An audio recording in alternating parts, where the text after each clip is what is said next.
From the Library of Congress in Washington, D.C.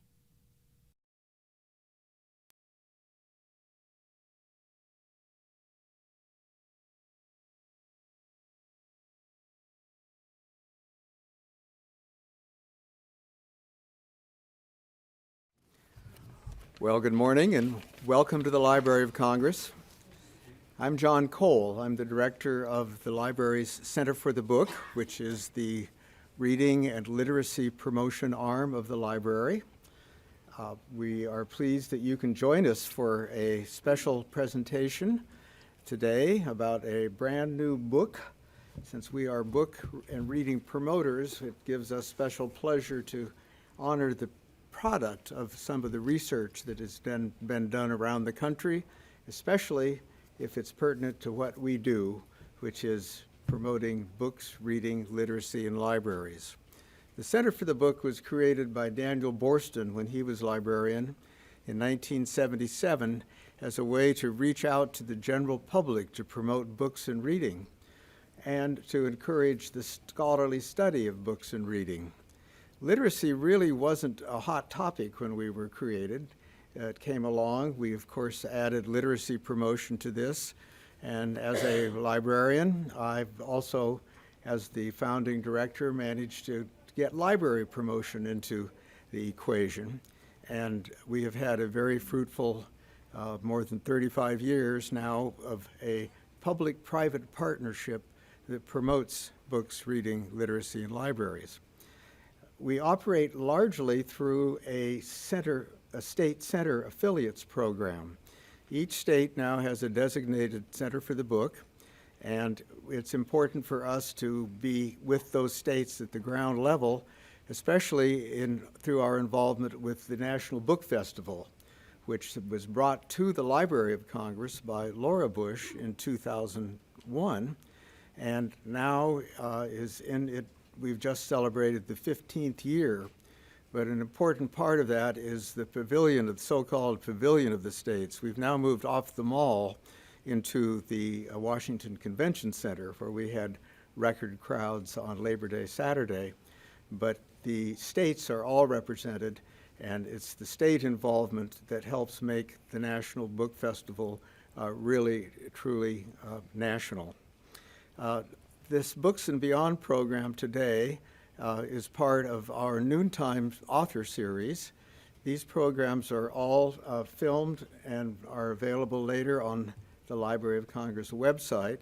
So I do ask you to turn off all things electronic.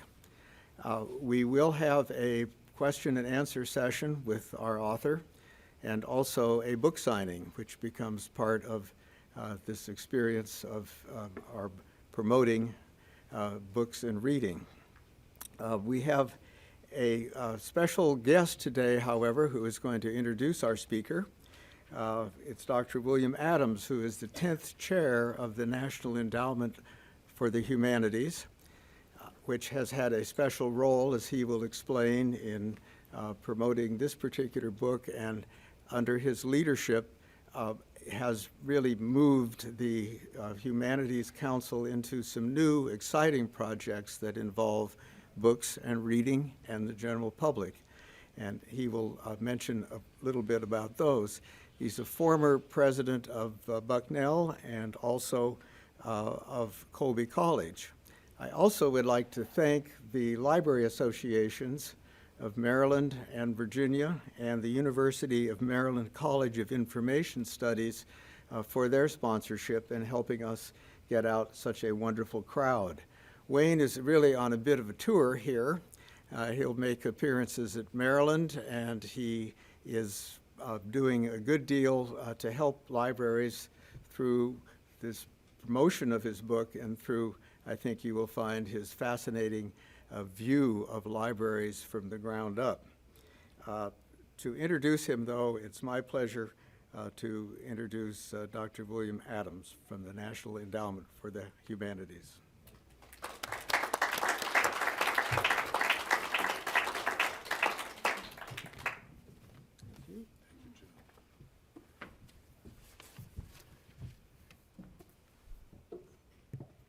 Thank you, John, and good afternoon, everyone. I think it's afternoon. Are we almost to afternoon?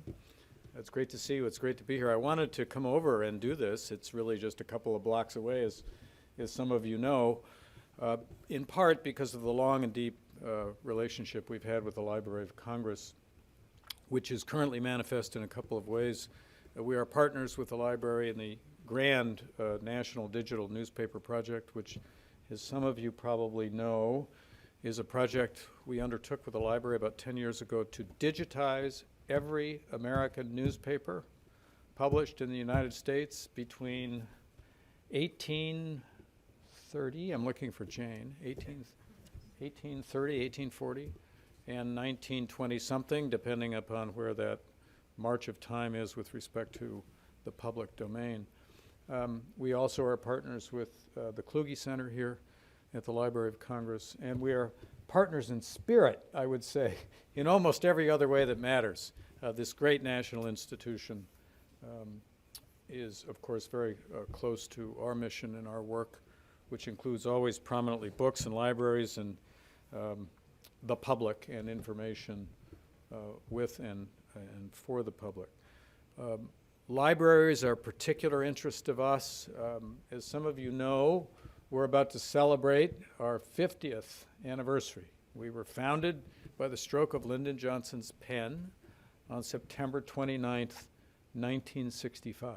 Created along with the National Endowment for the Arts by the National Foundation on the Arts and Humanities Act, which brought us both into being, twins at birth, separated at birth, but nonetheless creatures of that extraordinary moment in American history when so much was going on. I'm sure you've been tracking, as I have, all of the anniversaries that have been announced in the last year or so.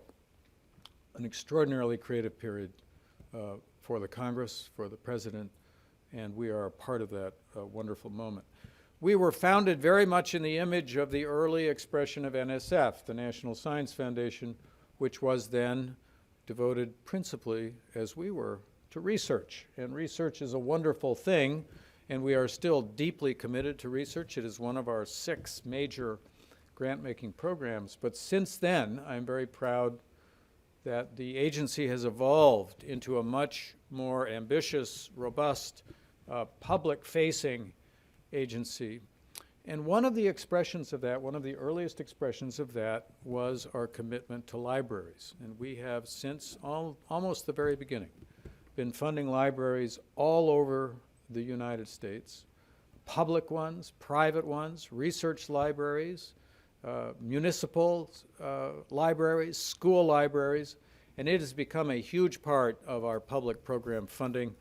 Many millions of dollars now over these 5 decades and many thousands of grants. I just checked with Wayne before I came up. It is true to say that there are now 120,000 libraries in the United States. Many of those are school libraries, but still, that's a big number.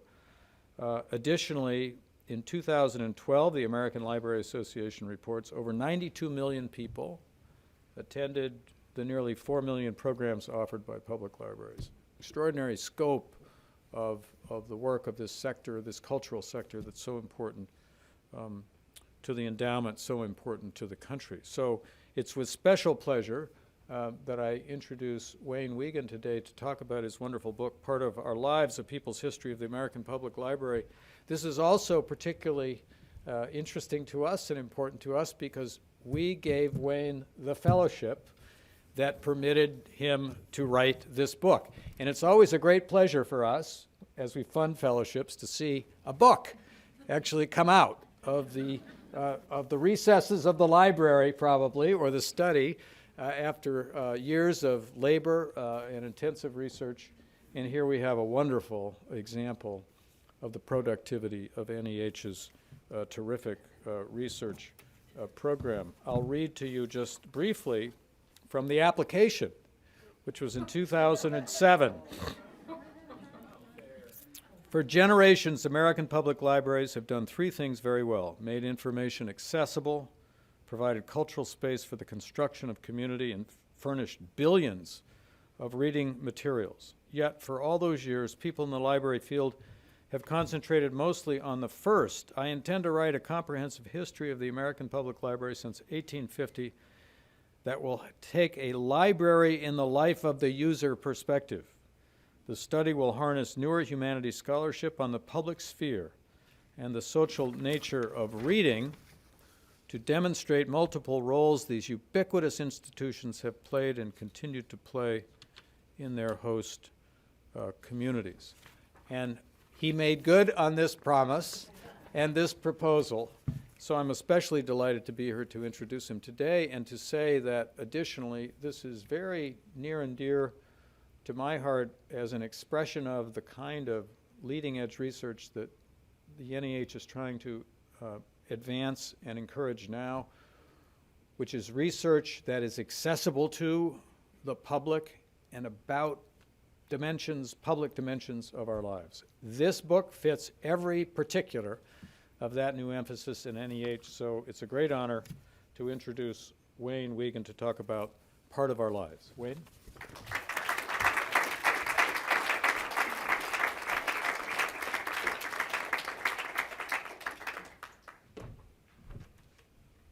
Oh dear, my talk is gone. Uh-oh. I'll tell you a little story about that later.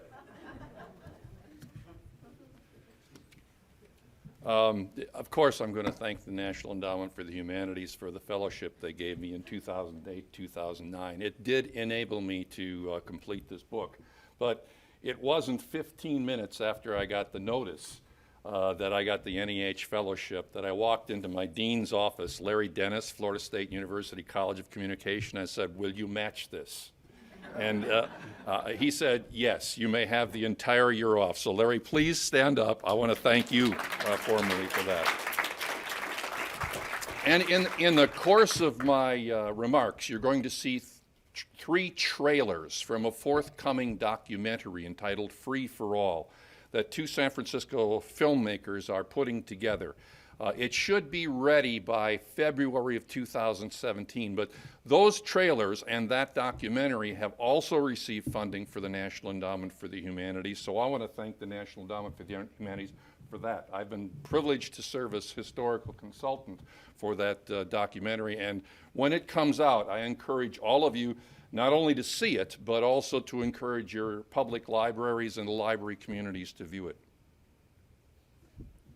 I have a huge goal here today, to persuade you to broaden your thinking about libraries in general and public libraries in particular. I'm motivated in large part because of conclusions that emerged from research on a book I've recently published, Part of Our Lives, A People's History of the American Public Library. My goal in that book was to find out historically why people love these ubiquitous civic institutions. And love them they do. A 2013 report by the Pew Research Center's Internet and American Life Project noted that in the previous decade, every other major institution, government, churches, banks, corporation, had fallen in public esteem except libraries, the military, and first responders. The study also found that 91% of those surveyed over 16 years old said libraries are very or somewhat important to their communities, and 98% identified their public library experiences as very or mostly positive. Another Pew study found 94% of parents believe libraries are important for their children. 84% said because libraries develop a love of reading and books. In my historical narrative, I didn't take the conventional user in the life of the library approach. Rather, I took a library in the life of the user perspective because I wanted to trace the history of the public library not so much by analyzing the words of its founders and managers, but mostly by listening to the voices of people who used them since the middle of the 19th century. Thus, instead of a top-down view, Part of Our Lives adopts a bottom-up perspective that features the voices of generations of public library users. Largely because of recent technologies, uncovering many of these voices was not difficult. Time-consuming, yes, but not difficult. Some are published in memoirs, autobiographies, and biographies of the famous, some in manuscript collections in public library and archives across the country. The vast majority, however, are fixed in thousands of U.S. newspapers and periodicals digitized since the 1990s into huge databases. Thank you again, National Endowment for the Humanities. By using public libraries as a search term, I found thousands of voices in letters to the editor, thousands more quoted in stories reporters wrote about local libraries, and almost all of those newspapers I read here in the Library of Congress. Some of you watched me look at those databases, and I would get so excited I'd have to stand up and walk out of the room just to walk off some of the energy. That's why I was moving around a lot. As I analyzed this data, I was surprised at how quickly it organized into three main categories. In no particular order, people have loved their public libraries for the useful information they made accessible, for the public spaces they provided, and for the transformative potential of commonplace stories they circulated that helped users make sense of their world. First, a few historical examples that comfortably fit the category of information as we currently define it in librarianship. While sitting at a Cincinnati Public Library desk in 1867, Thomas Edison would get excused from duty under the pretense of being too sick to work and invariably strike a beeline for the library, where he'd spend the entire day and evening reading such works on electricity as were to be had, a friend recalled. In 1899, Wilbur and Orville Wright came upon an ornithology book in the Dayton Public Library that rekindled their interest in human flight, one of their biographers writes.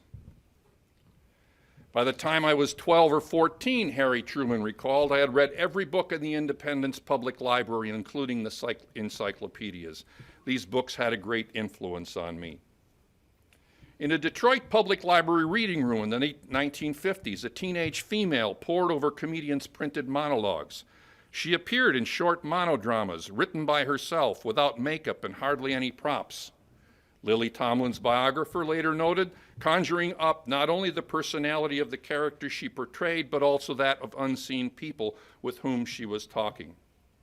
About the same time in Hot Springs, Arkansas, 10-year-old William Jefferson Clinton discovered the Garland County Public Library. I'd go there for hours, browsing among the books, especially those on Native Americans. In 1971, 10-year-old Barack Obama returned to Honolulu from Jakarta. First place I wanted to be was a library, he later recalled. Often he had a specific information need. One Saturday, with the help of a raspy-voiced old librarian who appreciated my seriousness, I found a book on East Africa. Obama wanted information about Kenya, birthplace of his father, a Luo tribe member. The Luo raised cattle and lived in mud huts and ate cornmeal and yams and something called millet, the book said. Their traditional costume was a leather thong across the crotch. Shocked by what he read, Obama left the book open-faced on a table and walked out without thanking the librarian. All these people had information needs an American Public Library met, and the anecdotes I've read nicely fit the traditional discourse of librarianship that focuses primarily on information. In many respects, a professional discourse functions like a big intellectual sandbox, plenty of room to play with ideas, but one nonetheless with limits, a social boundary, if you will, in which the profession's leaders employ a formal way of thinking to educate and enlighten members who then implement what they learn to improve professional service for the public's greater benefit. For librarians, that translates into services they institute and maintain, and collections, spaces, and resources they make accessible.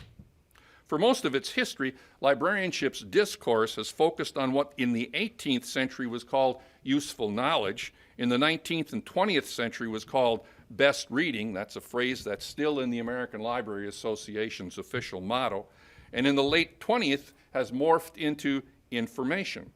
This focused term gives particular meaning to the phrase access to information that to this day dominates the profession's thinking and automatically imposes boundaries on its intellectual sandboxes. But the American Public Library is a unique civic institution because, unlike other civic institutions like courts and schools, people don't have to use it. As a result, over the generations, users have heavily influenced the process of shaping library collections and services. Librarianship's discourse, however, does not address in any direct way this kind of bottom-up pressure, and for me was not comprehensive enough to explain what I was discovering about the library as a place and the transformative power of stories users withdrew from libraries over the generations. So to explain my findings, my challenge became how to expand beyond the professional discourse, how to see outside the boundaries of librarianship's limited sandbox of ideas, how to craft a framework that accommodated and explained the voices of library users I was uncovering in my research. To illustrate the importance of library at place, let me introduce you to Ricky. This is one of the trailers. I live in San Francisco and I've been here for about a decade, and I'm currently unemployed, but I do go to school. My apartment is about this big, and I don't have any room for a desk, and so I come to the library to do my homework, but it's also just a great resource. I like to come to the gallery and see what shows they have going on. I come to lectures, I come and see films that they do. Mayoral debates, I've been here for a couple of those as well. Well, the reason that I'm here is because I think it's just important for people to understand.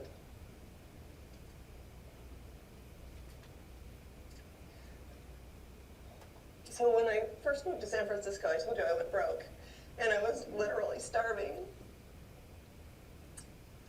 And I had a place to live, but the library kept me warm, and it did. I'll get it together here in a second. There was a truck that came outside once a week, and I could go and get food there.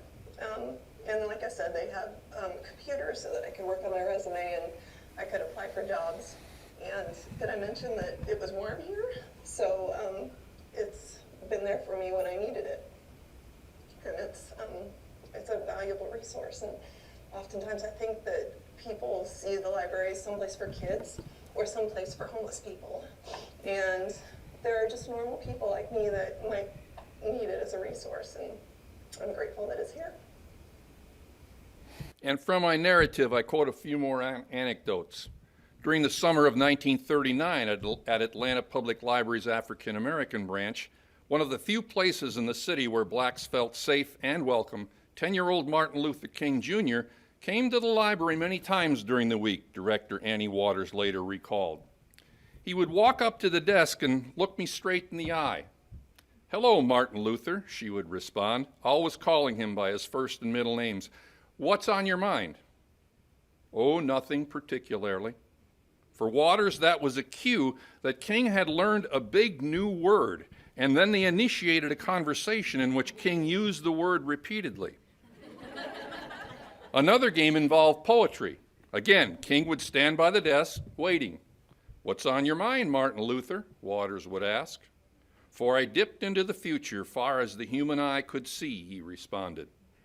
Waters immediately recognized the poem and finished the verse, "Saw a vision of the world and all the wonder that would be." When the Cincinnati Public Library opened a piano room in 1955, among its first visitors was 12-year-old Jimmy Levine, as he wrote his name in pencil on the room's sign-up sheet.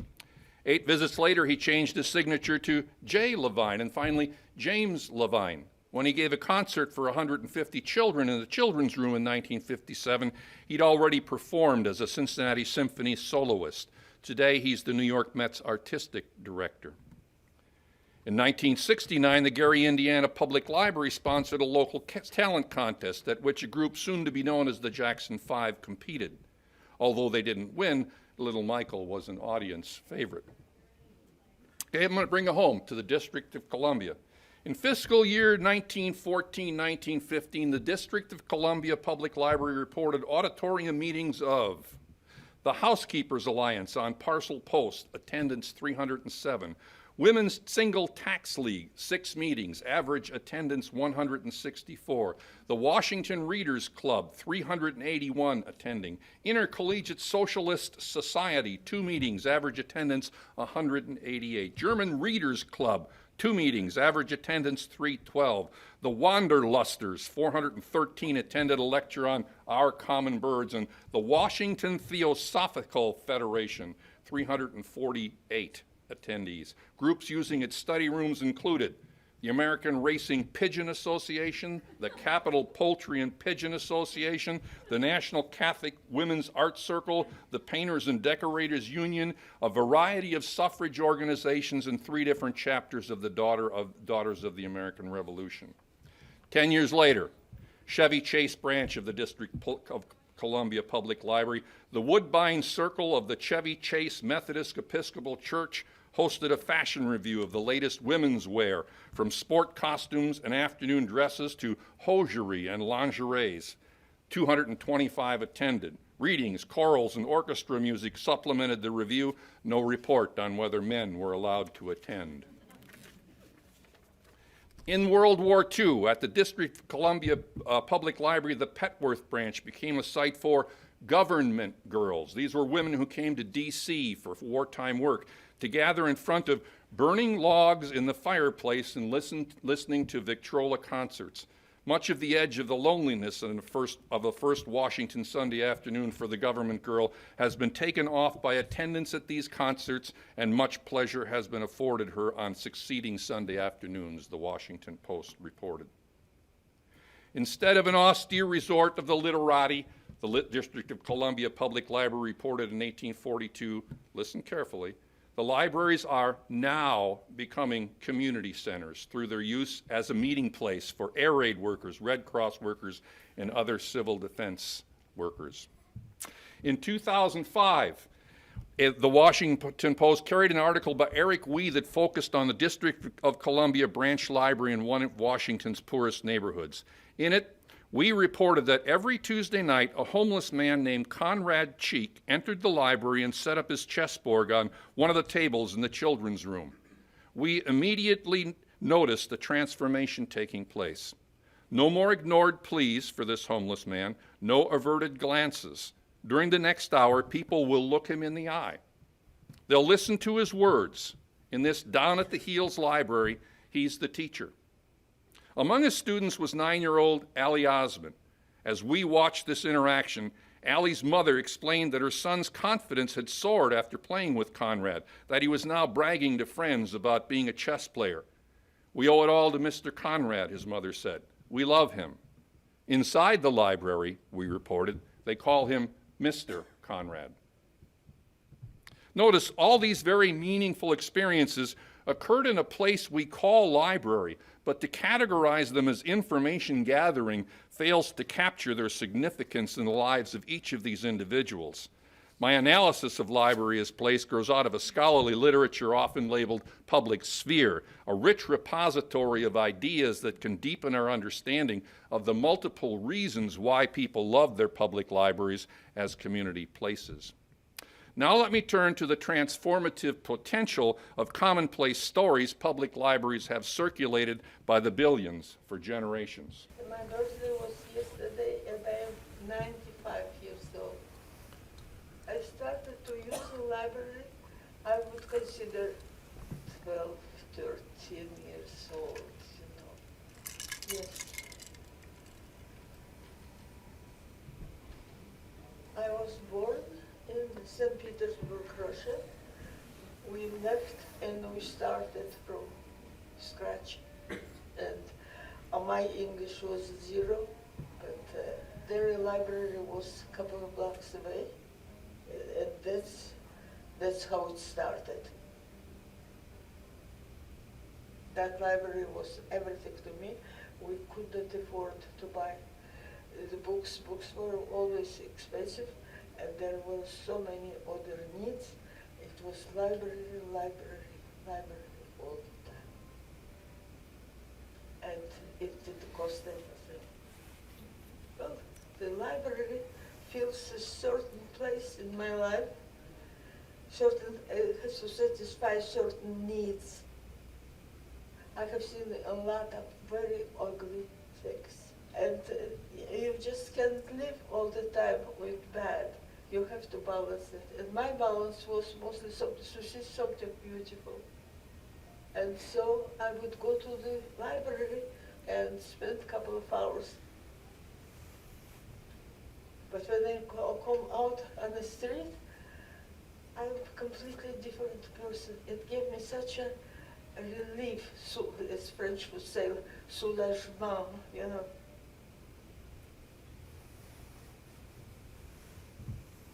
And more anecdotes from my narrative. In a 2008 interview, 88-year-old Pete Seeger recalled an early life reading experience. At age 7, a librarian recommended me a book about a teenager who runs away from his stepfather, who's beating him and is adopted by a middle-aged Indian whose tribe was massacred and whose wife was sold into slavery and is living alone. That he remembered this so vividly 80 years after reading it is testimony to the power of stories, and in Seeger's case, a New York Times editor noted upon his recent death, fitting for someone who went on to engage issues of conscience. In 1984, President Ronald Reagan wrote the daughter-in-law of Harold Bell Wright, whose best-selling 1920s religious novel, That Printer of Udell's, Reagan read as an adolescent in Dixon, Illinois. Wright was no favorite of contemporary literary critics. H.L. Mencken called him a liberated yokel from the cow and hog states. Another critic was equally harsh. Harold Bell Wright supplies more negative data on the literary quality of the taste of the fiction reading public than any other author.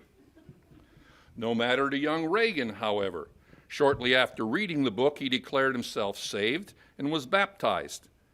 The novel's protagonist, Reagan wrote Wright's daughter-in-law 60 years later, served as a role model that shaped his life ever since.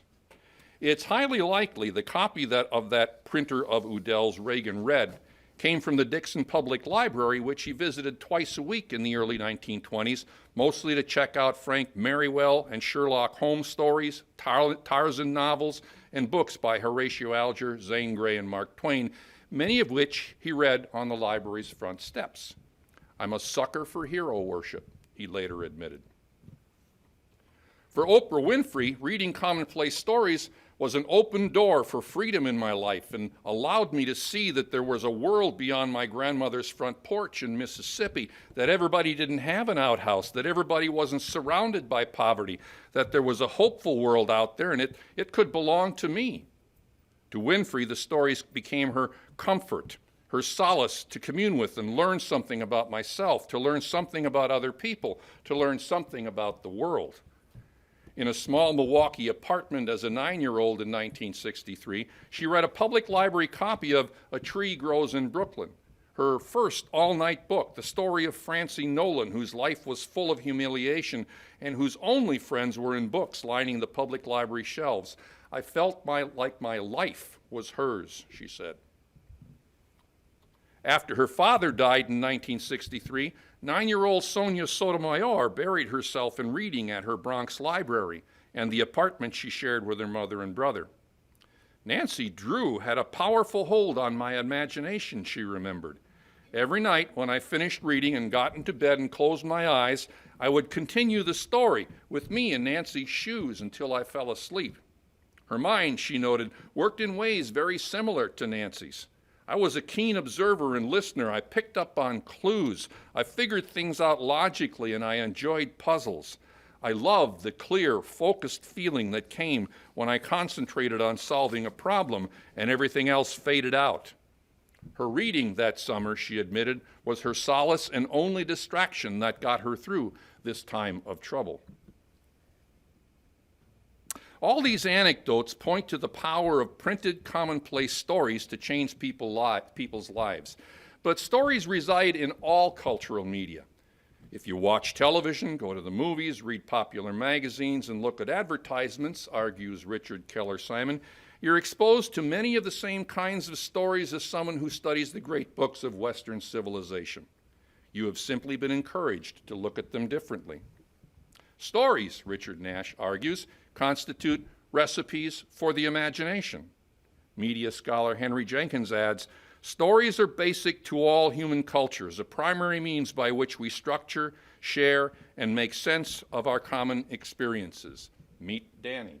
One of the things that, say, the library offered me was that it was a place where I could actually absorb American pop culture. I grew up in an immigrant household, so I always, like, the library for me was always the place where I could get free media.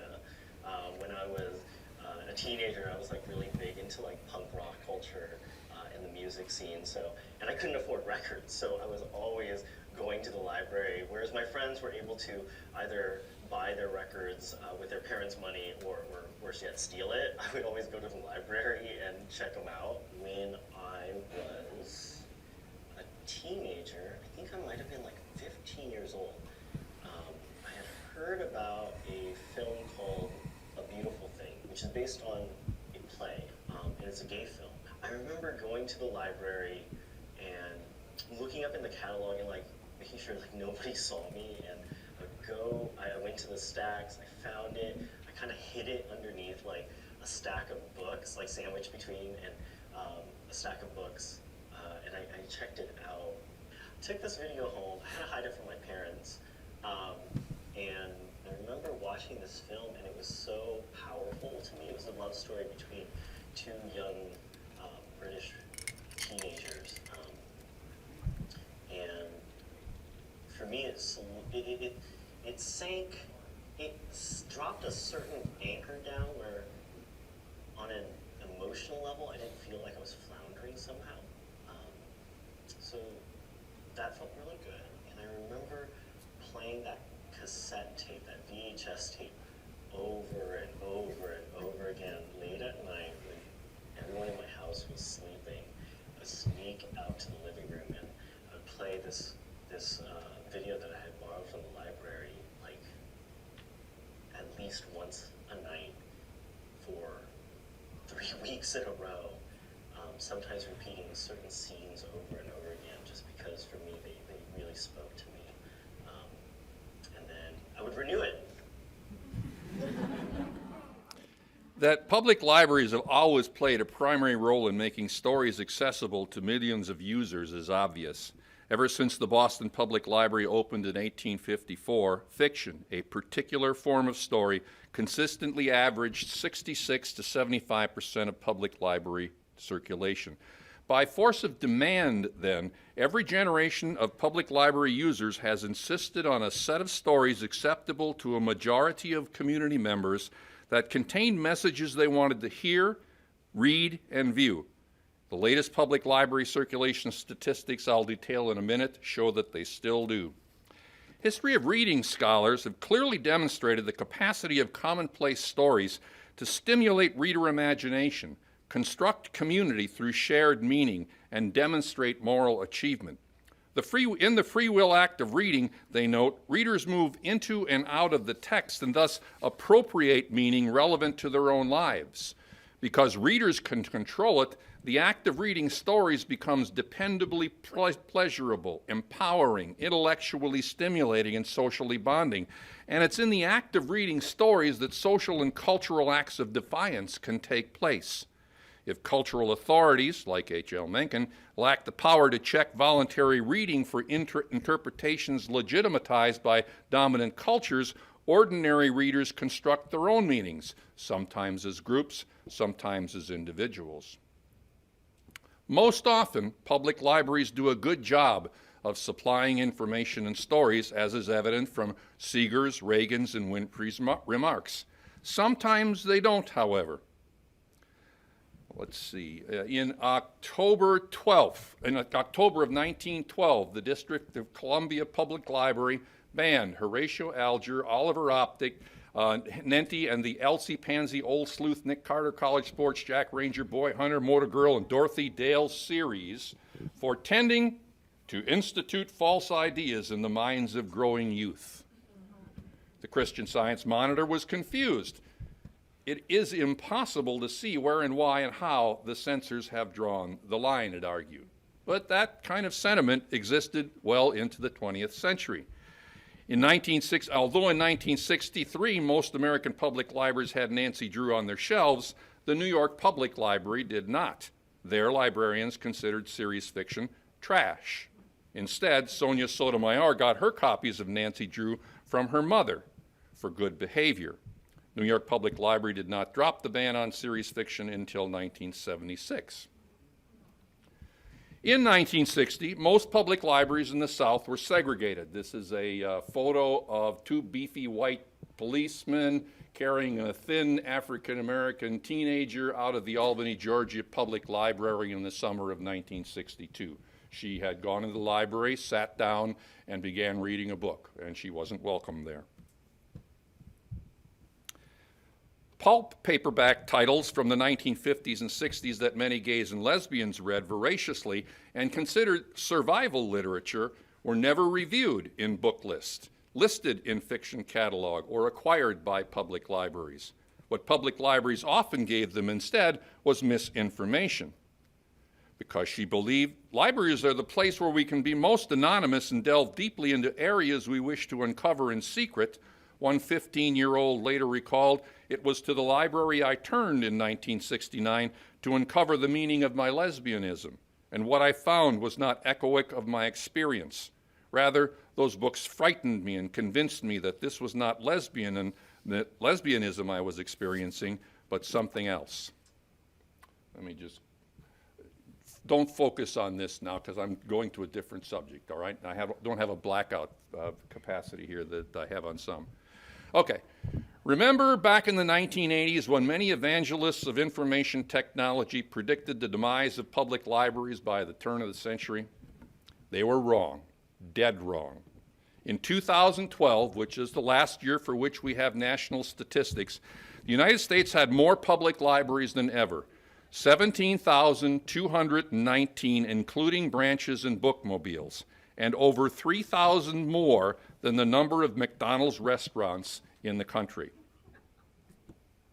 While the number of visits declined slightly in 2012 from 1.52 to 1.5 billion, bear in mind the recession forced libraries to reduce hours by 2%, and more patrons were downloading library ebooks from their home computers, the decade nonetheless showed a 21% increase.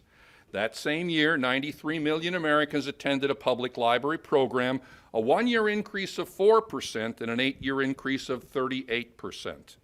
65 million attendees were children, a nearly 4% increase from the previous year and a 24% increase from the previous decade. In 2012, public libraries circulated 2.2 billion items, including audio and video materials and ebooks, a 28% increase from 2003. Circulation per capita showed a 10-year increase of 17%. Public libraries also provided users with access to 250,000 internet-ready computers, 100% more per capita than a decade earlier. For generations now, library and government officials have argued that the public library's most important role is to provide access to useful information that develops intelligent consumers, creative entrepreneurs, and informed citizens. The kind of information Thomas Edison pursued in his public library that many argue people can now retrieve on their computers at home. Public library users, however, show a different set of priorities. For them, the tens of thousands of spaces public libraries provide for many purposes and the billions of commonplace stories they circulate in a variety of textual forms are at least as important as, perhaps even more important than, access to information, and for a variety of reasons. In her book, The Village Effect, How Face-to-Face Contact Can Make Us Healthier, Happier, and Smarter, Susan Pinker harnesses research in the fast-developing field of social neuroscience to demonstrate that substantial benefits accrue to those who experience high levels of face-to-face contact, including improved vocabularies, an increased ability to empathize, a deeper sense of belonging, and perhaps most important, a longer lifespan. Neuroscientific research that focuses specifically on the social nature of commonplace reading comes to similar conclusions. Fiction, notes research psychologist Keith Oatley, is a particularly useful simulation because negotiating the social world effectively is extremely tricky, requiring us to weigh up myriad interacting instances of cause and effect. Just as computer simulations can help us get to grips with complex scientific problems, so novels, stories, and dramas can help us understand the complexities of social life. As I pondered these conclusions from the field of social neuroscience, I wondered if the face-to-face contact American public libraries make possible in so many ways enables users to live longer, happier, and healthier lives than non-users. This is a researchable question. And if they do, why? Answering that question requires librarianship to expand way beyond its traditional focus on information access in order to explore the community building and personal benefits of public libraries' place and the sociability of reading, sociability that reading, viewing, and listening fosters. For generations now, adolescent series fiction and adult westerns, romances, horror, and science fiction novels have driven public library circulation, and they still do. Though through commonplace stories like these that they circulate by the billions, American public libraries have helped empower, inform, intellectually stimulate, and inspire their readers, viewers, and listeners, just like they did for Pete Seeger, Ronald Reagan, Oprah Winfrey, and Sonia Sotomayor. And through the tens of thousands of spaces they make available to their patrons, they have helped construct community in multiple positive ways through the billions of face-to-face encounters they nurture, just like they did for Martin Luther King Jr. and Conrad Cheek. In my lifetime of research into American library history, I've read thousands of statements like, public libraries are not just warehouses of books anymore. If part of our lives accurately represents public library history, they never were. Yet, for effect and contrast, journalists often parroted and reinforced this myth by drawing on these stereotypes and on their own limited public library experiences. If I had $1 for every time I came across a statement like this in my research, I'd probably make more money than the royalties this book will generate. I've also read hundreds of sweeping predictions concerning the future of these ubiquitous institutions. Of those grounded largely on a particular definition of useful knowledge in the 18th and 19th century, on best reading in the 19th and 20th centuries, and on information in the 20th and 21st, of those that ignored the power of library-supplied stories millions now read, view, and listen to daily, and the library as place billions now visit annually, none prove true. I urge you all to keep that in mind as you ponder today's predictions about and plans for tomorrow's public library. Access to information, library as place, and the transformative potential of reading commonplace stories. I hope conclusions I've drawn from my historical research have persuaded you to broaden your thinking about libraries in general and public libraries in particular. The naysayers largely ignorant of this library history are still with us. It's all on the internet, hype many evangelists of information technology. Libraries are dinosaurs, grouse officials looking to cut budgets. I argue here that to combat this limited thinking, we have to extend our scope beyond information access to include, from a user's perspective, deeper analysis of the library as place. And here I want to show you the lobby of the Toledo Lucas County Public Library the night that a Harry Potter novel was released. And take a look at the diversity of that audience.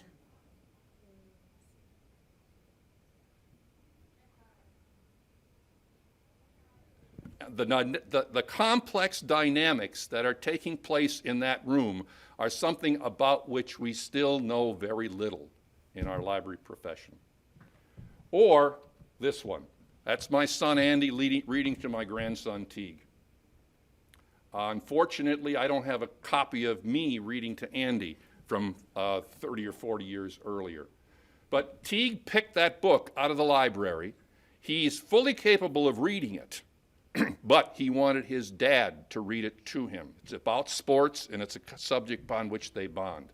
We do not have longitudinal studies to help us explain the dynamics of that particular act of reading over time and what role the public library has played in whatever benefits accrue as a result of that. I'm going to leave that on there for. So I argue here that to combat this limited thinking, we have to extend our scope beyond information access to include, from a user's perspective, deeper analysis of library as place and the role of commonplace stories. By doing so, my historical research demonstrates we can document hundreds, if not thousands more ways these incubators of personal happiness and informal self-education contribute to the daily lives of our patrons as individuals and as members of their community, and we can show much more clearly how they function as active and effective agents in the construction of that very community. Thank you.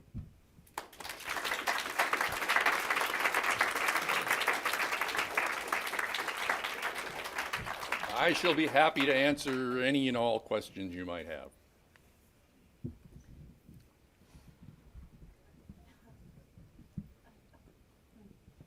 Yes.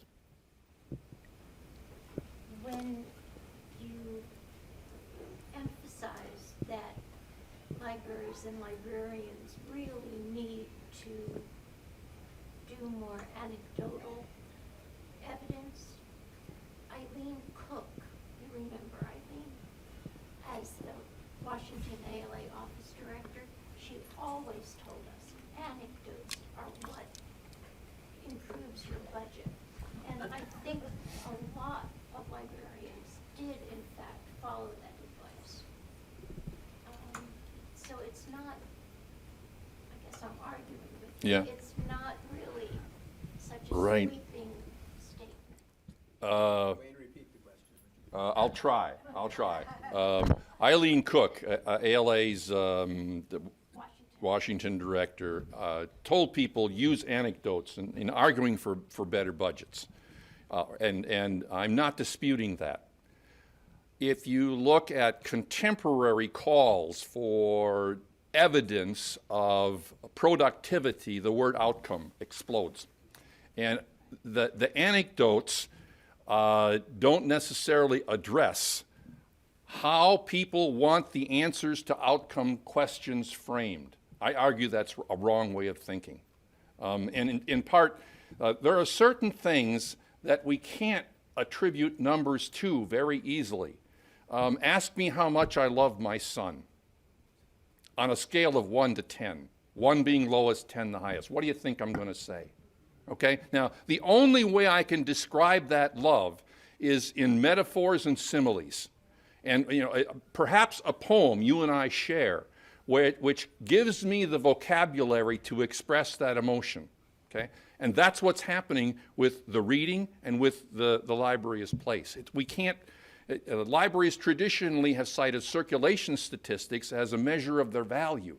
It doesn't go deep enough. So I hope that some folks develop research methodologies that allow us to do that, to answer those outcome kinds of questions, which are very much framed by social science statistics and social science methodologies. I'm not disparaging that, mind you, but honing in just on those, you lose that and that.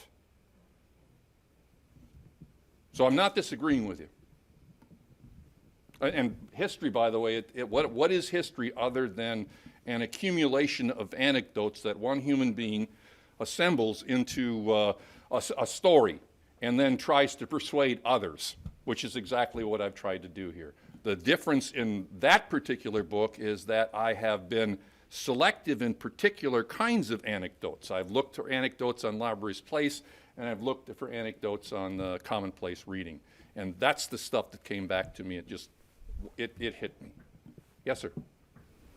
I was struck by the sign in front of the library where the young black woman was being escorted out, which said Carnegie, having spent many summers in the Carnegie Library. I was wondering if your research showed anything interesting with regard to external funding other than just public tax money or local money to fund and operate public libraries. Is there any difference from your perspective? No, I did. Bring that question back to me again, because I didn't quite catch what you're asking. Apparently, Andrew Carnegie gave away a lot of money Yeah. to fund public libraries. He gave money to put buildings up. That was the money he gave. Okay. Right. So a community would apply for a Carnegie grant.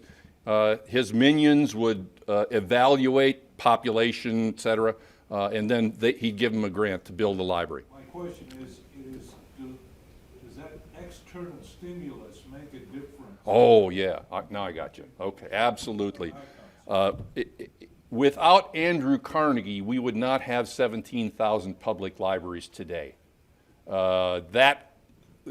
gave 1,600 public library buildings, in this country, stimulated other philanthropists to do the same. Enoch Pratt in Baltimore, for example.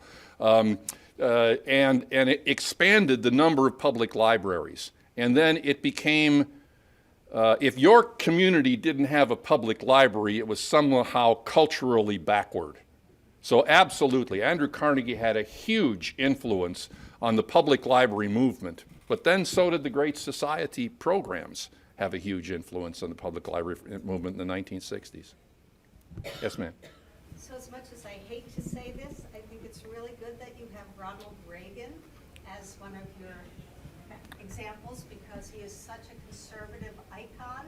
And when I went through the list of all the other ones you have, there aren't that many people who grew up to be conservatives or, to be the poster boy the way Reagan is. And I'm just wondering if it might be a good idea to balance. You're asking for balance? Yeah. Yeah. And I could put more conservatives in. Newt Gingrich is a lover of libraries. And I think while he was a Speaker of the House, was a friend of the Library of Congress. Right. Yeah. Sure, I can do that. I only got so much time, though. And, there are certain stories that just tug at my heart. And how could I not put the Martin Luther King story in there?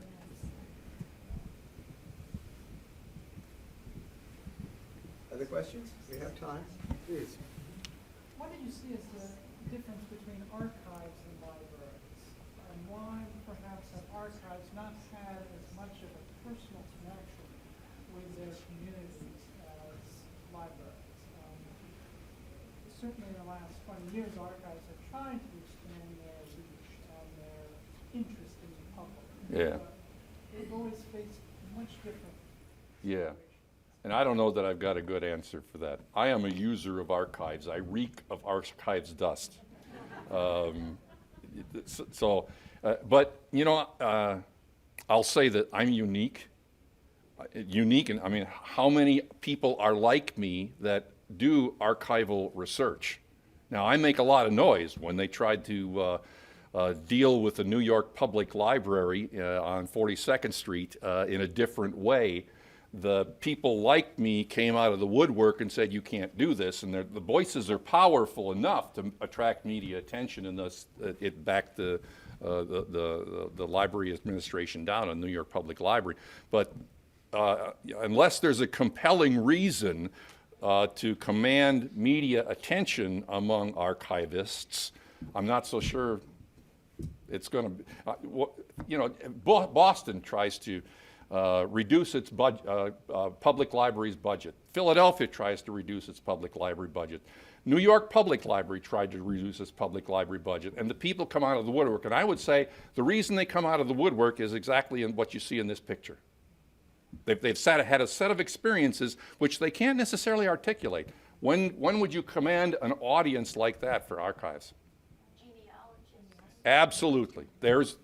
And for the longest time, genealogists were disparaged as some kind of a low-class researcher. Not a good idea.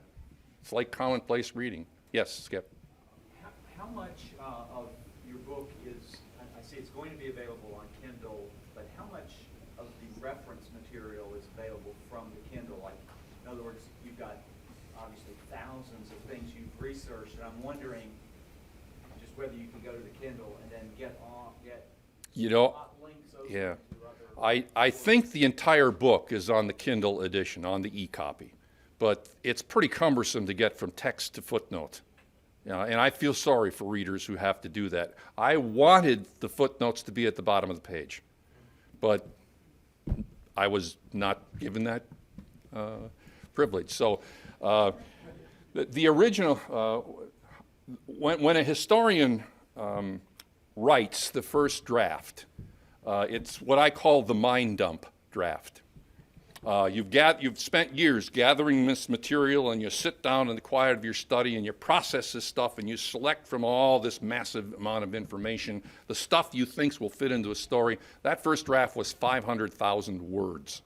That would have been 3 volumes over there had I not been. So I sent it to Oxford University Press at 240,000 words.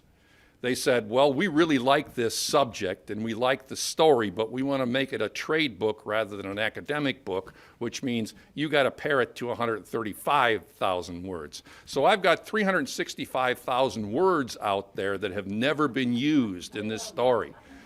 So there are a lot of anecdotes to certainly convince me that place and reading is a big deal in public library history. It looks to me like it is a big deal now. So I wish that, if you have any question about anything in that book for which you want a citation, email me, and I'll be happy to go to those 500,000 words and find them. Let's give Wayne a hand. Stay here for a second. Wayne, that was great. I knew it is a wonderful area that you've elected not to be your concluding area of study at all, but the telling of stories is amazing. And I have something to say about Wayne and all the material that he's worked on through the years and all of the stories he has. This last year, the Center for the Book decided to host the very first Library of Congress symposium on romance fiction. And part of the reason was the lack of our ability to really use romance fiction or to draw romance publishers to the National Book Festival. And Wayne, from the very beginning, kept pounding me and others that I was working with, which was one of our partners, the Romance Society of America and a couple of others, with stories from the 19th century about how romance fiction was such a popular mainstay of storytelling and of reading. And to this day, Wayne, I now have a stack of stories that we were not able to use in the symposium, but we were able to move romance fiction as a genre into the National Book Festival, where it was extremely popular, and it will stay. So I look forward to using some of Wayne's unused stories for a good cause for many years to come. We're going to end with a book signing, and there are books available at the Library of Congress discount. Wayne will stick around to sign them. We also have some free giveaways. We put together a new Library of Congress issue of our magazine called LCM, just in time for the book festival, and it's all about the joy of reading and has a good description of a lot of activities that are in the Center for the Books can. And I also brought out a stack to give away of a history of the DC Public Library that I wrote a dozen years ago. And I was glad to see some of those disappearing now that Wayne has hit the DC Public Library plug. So there'll be some of those you can take. But you're going to have to buy Wayne's book at the discount to get his signature. Let's conclude with another round of applause for Wayne. Great job. This has been a presentation of the Library of Congress. Visit us at loc.gov.